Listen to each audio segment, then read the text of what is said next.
साथी नहीं बनना चाहता। इस हुकूमत ने आकर वही पॉलिसीज कंटिन्यू की हैं। तो मैं तो ये चैलेंज कर रहा हूँ कि इस हुकूमत के पास जो इसने हरकतें की हैं वो मैंडेट इस हुकूमत को मिले ही नहीं था। अगर रोटी कपड़ा और मकान का मैंडेट मिला था वो भी आपने देख लिया। तो यानी वेट करना, अगर आप तैयार हैं वेट करने के लिए, तो वेट करने से नुकसानात बढ़ते चले जाएंगे। एक, जमहूरियत कमज़ोर होती चली जाएगी। दो, देखिए अगर आप अवाम की एस्पिरेशंस की बुनियाद पर आप कोई अमल नहीं करेंगे तो फौज मजबूत होगी। आज अगर प्रेसिडेंसी डिस्ट्रीब्यूट हुई है और जमहूरियत डिस्ट्रीब्यूट होगी तो इसमें फौज मुस्तहकम होगी। तो मैं तो बहुत ज़रूरी समझता हूँ कि जमहूरियत के इस्तेहकाम के लिए कि मिड टर्म इलेक्शन हो। चलिए एक छोटे से ब्रेक का वक्त हो रहा है, ब्रेक पे जाते हैं, ब्रेक के बाद वापस आते हैं। जरूर कुछ और सवाल आते हैं मेरे जहन में, वो आपसे करेंगे। ख़वातीन हज़रात, डॉक्टर आरिफ अलवी साहब से ये दिलचस्प गुफ्तगू जारी है, कहीं जाइएगा, मैं एक छोटे से ब्रेक के बाद आ रहा हूँ।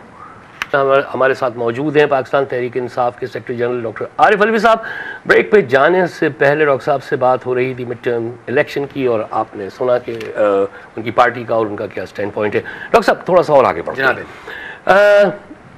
पाकिस्तान तहरीक इंसाफ जागीरदारी सिस्टम, फ्यूडल जो हमारे यहाँ है, और जिसको कि अक्सरियत ये कहती है कि तमाम खराबियों की जड़ यही सिस्टम है, जिसमें कि तमाम वसाइल जो हैं वो 2% लोगों ने अपने हाथ में इस मुल्क के रख के और 90% या 98% आवाम को अपने हाथों पे रेंगने पे मजबूर कर दिया। बिल्कुल। क्या स्टैंड पॉइंट है पाकिस्तान तहरीक इंसाफ का? भाई साहब देखिए, मैं समझता हूँ कि जो माशरती इंसाफ और माशी इंसाफ की मैंने आपसे बात की, तो एक जंग पाकिस्तान के अवाम ने और तहरीक इंसाफ ने जीती है, वो अदालती इंसाफ के हवाले से है। The things on the right track. एक जंग हम इस इलेक्शन से और इस ज़माने से पहले जीत चुके थे, वो थी मीडिया की आज़ादी, यानी मीडिया भी आज़ाद हुआ। तो 2 पिलर्स हुकूमत के, वो ये मुल्क के बड़े मुस्तहकम और बहुत मजबूत हैं। अच्छा, अब आप जब बात करते हैं कि फ्यूडल सिस्टम के एतबार से, तो जो माशरती इंसाफ की बात आती है, मैं एक ज़माने में राइटिस्ट था जी अपनी ज़िंदगी के अंदर, जिस तरह से आदमी गलतियाँ करता है, सीखता है, फिर अच्छे काम भी करता है, तो एक ज़माने में राइटिस्ट था।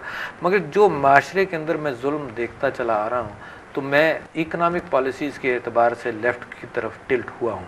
अच्छा, और लेफ्ट पाकिस्तान तहरीक इंसाफ के जो कायद हैं वो तो अभी तक सेंटर ऑफ द राइट की तरफ टिल्ट है। नहीं, सारा अलायंस जो है वो मजहबी जमातों के साथ ज़्यादा वो करते हैं। नहीं, इस पे भी तो क्लियर कीजिए ना। अलायंस भी नहीं है मजहबी जमातों के साथ। देखिए, अगर हमने यकजहती भी नहीं की, अगर हमने अमेरिका की पॉलिसीज़ को अपोज किया, ठीक है ना, तो ड्रोन हमलों को वो तो ह्यूगो चावेज़ भी करता है। हाँ, मिलिट्री ऑपरेशंस को अपोज किया। तो अब ह्यूगो चावेज़ जो बात कर रहा है वो लेफ्ट की बात कर रहा है। यही मैं कह रहा हूँ ना कि अमेरिकन दुश्मनी की बात कर रहा हूँ कि इसका ये मतलब, ये अमेरिका को अपोज करने का ये मतलब नहीं है कि आप दाएं बाजू के। ह्यूगो चावेज़ जो है करता है वो लेफ्टिस्ट तरीके से करता है, वो भी कर रहा है। तो बिल्कुल इसमें तो कोई दो राय नहीं है, मगर इससे ये समझ लिया जाए कि वो मजहबी जमात के साथ नहीं, क्योंकि हम तो देखते हैं कि उठना बैठना या जब भी ऑल पार्टीज कॉन्फ्रेंस सारा कुछ होता है इमरान खान साहब का, एपीडीएम में सेकुलर जमात थी बहुत, यानी पाकिस्तान मिली अवाम, ये पीके मैप है ना, पख्तूनख्वा मिली अवामी पार्टी, अच्छा, जिसके तो वो लेफ्ट पे थी। अच्छा, लिहाजा अगर हम अमेरिकन पॉलिसीज़ को अपोज करें और फॉर एग्जांपल जमात इस्लामी भी अपोज करें, है ना, तो इसका मतलब ये नहीं कि हमारा जमात इस्लामी का इश्तराक है। ये बस बिल्कुल सही है, ये तो क्लियर है बस बिल्कुल। अच्छा, अब हमारी अब आपने कहा कि आपके ख्यालात जरा से सेंटर ऑफ द लेफ्ट हुए हैं इकोनॉमिक पॉलिसी। अच्छा, क्या हमारा तहरीक इंसाफ के या जाती आपके? नहीं, तहरीक इंसाफ ने एक जो विजन स्टेटमेंट था वो बड़ा खूबसूरत था तहरीक इंसाफ का, है ना, we want Pakistan to be a model Islamic welfare state. अच्छा, हमने चारों चीज़ों की वजाहत की, जिसके अंदर जब वेलफेयर की हमने वजाहत की तो हमने कहा कि प्रायोरिटी मईशत के एतबार से प्रायोरिटी जो है ना, वो इकानमी को हम गरीब से और नीचे से देखें। उसमें जागीरदारी सिस्टम भी आया। उसमें हम समझते हैं कि जागीरदारी सिस्टम बाई इट्सेल्फ ये सिर्फ लैंड होल्डिंग नहीं है। आपने जैसे बताया कि ना, ये माइंडसेट है। ये माइंडसेट ये है कि ये जो किसान है, ये जो उनका जो किसान है, ये अपनी जगह से नहीं हिले, बगावत नहीं कर सके, इसकी सारी इश्यूज को एक्सप्लॉइट करेंगे, इसको कर्जा चाहिए तो कर्जा हम देंगे, है ना, और इसको एनस्लेव रखेंगे।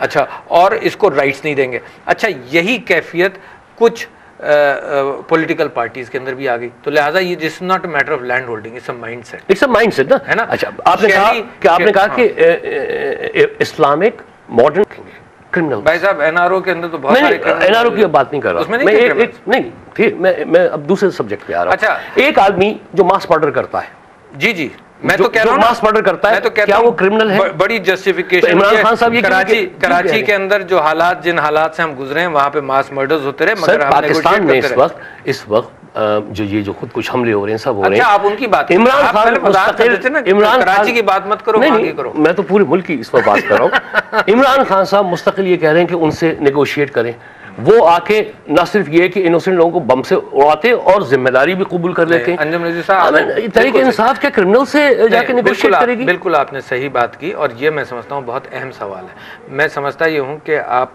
क्रिमिनल्स के साथ हमको नेगोशिएट नहीं करना चाहिए। I am स्टेटिंग it again here. और इमरान खान साहब ने भी क्रिमिनल्स के साथ नेगोशिएशन, किसके साथ?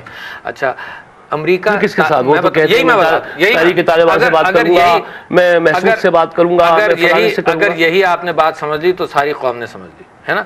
मैं आपसे ये कह रहा हूँ कि अमेरिका तालिबान से बात करने को तैयार है अफगानिस्तान में। अमेरिका ने यहाँ तक ऑफर दिया है कि हेलमंद और नीचे के कुछ प्रोविंसेस तालिबान के कंट्रोल में चले जाएं।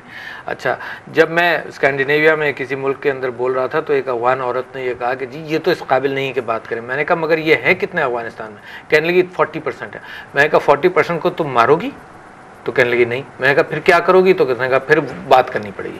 तो मैं आपके सामने ये बात रखना चाहता हूं। सर एक जरा से यहाँ रुक जाइए, मैं समझना चाह रहा हूँ आपसे। देखिए, अफगानिस्तान में अमेरिका ने ये कहा कि वह अफगान तालिबान से गुफ्त शनीद के लिए तैयार है, ठीक है ना, क्योंकि अमेरिकन एक ऑक्यूपाइंग फोर्स है, वहाँ भागे, वहाँ से जाए छुटकारा, मतलब वो उन्होंने ऑक्यूपाई किया हुआ है ना उस मुल्क को, और वहाँ के लोकल्स जो है या वहाँ के मकामी है ना, चाहे तालिबान हो या कोई भी हो, वो उसके खिलाफ खड़े हुए। तो वहाँ तो जवाब बन रहा है डायलॉग का। यही तो पाकिस्तान में जवाब कैसे बन रहा है? क्योंकि यहाँ पे जमीन की जंग तो है नहीं ना, पाकिस्तान जो है वफाक पाकिस्तान ऑक्यूपायर है, तो फिर ये जवाब कैसे बन रहा है कि उनसे नेगोशिएट किया जाए? सर, हमारी लीडरशिप ने एक अहमकाना हरकत की है, और वो अहमकाना हरकत यानी पाकिस्तान तहरीक इंसाफ की लीडरशिप ने नहीं, पाकिस्तान हुकूमत पाकिस्तान ने, अच्छा पाकिस्तानी आवाम, शुक्रिया आपने क्लियर कर दिया जी। उन्होंने एक अहमकाना हरकत ये की है कि हमारा जो नॉर्दर्न एरिया है, मिसाल के तौर पर फ्रंटियर वगैरह, एक ज़बान बोलने वाले पश्तून वहाँ के साथ, उनके साथ सिंपथीज़ हैं।